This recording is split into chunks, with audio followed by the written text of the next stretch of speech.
Welcome back to Europe Legends, where history and myth meet beneath the ancient trees of time.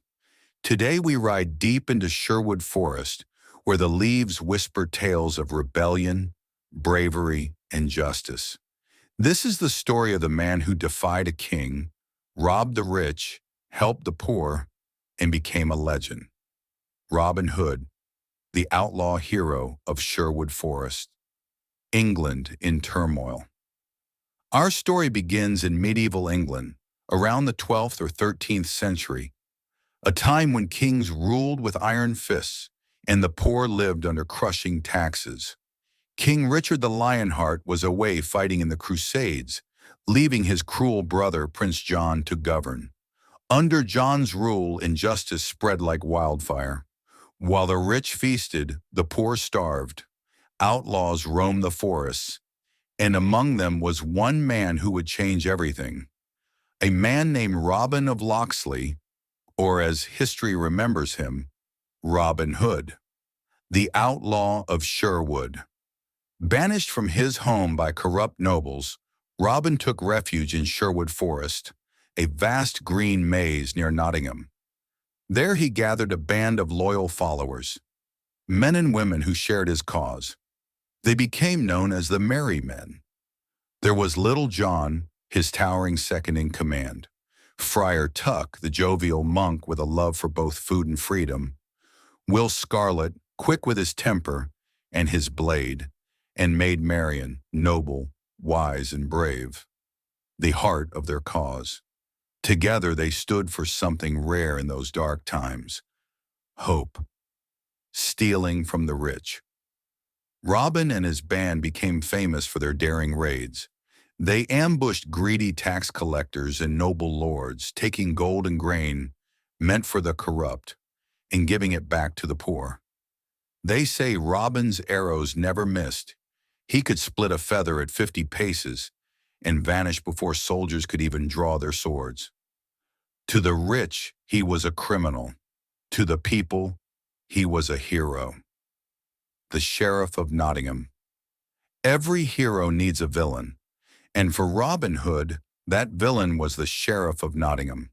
Greedy, ruthless, and loyal to Prince John, the sheriff swore to capture Robin and crush the rebellion of Sherwood Forest.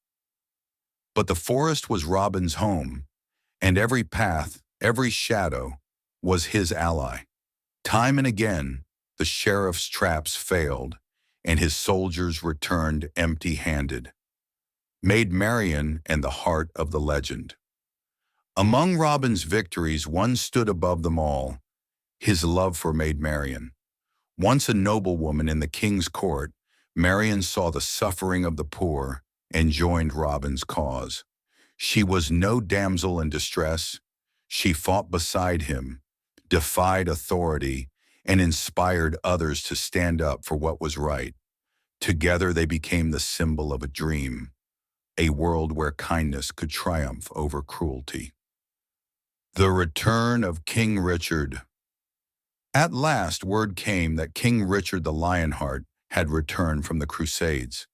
Hearing tales of the outlaw who fought for justice, the king disguised himself as a commoner and rode into Sherwood to see if the stories were true.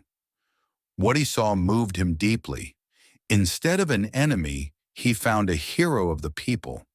When he revealed his identity, Robin and his men knelt before their true king. King Richard forgave Robin's crimes and restored him to honor.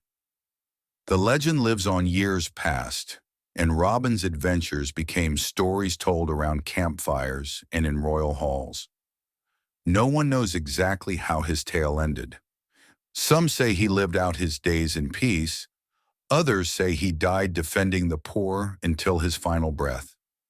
But one thing is certain: the legend of Robin Hood never died. Maybe Robin was real, or maybe he was a story born from the people's dreams. A reminder that even in dark times, one voice can make a difference, and that sometimes stealing from the rich to give to the poor isn't about gold at all, but about giving hope. The spirit of Sherwood. Thank you for joining us on this journey through the green heart of England. If you enjoyed this story, don't forget to like, subscribe, and ring the bell.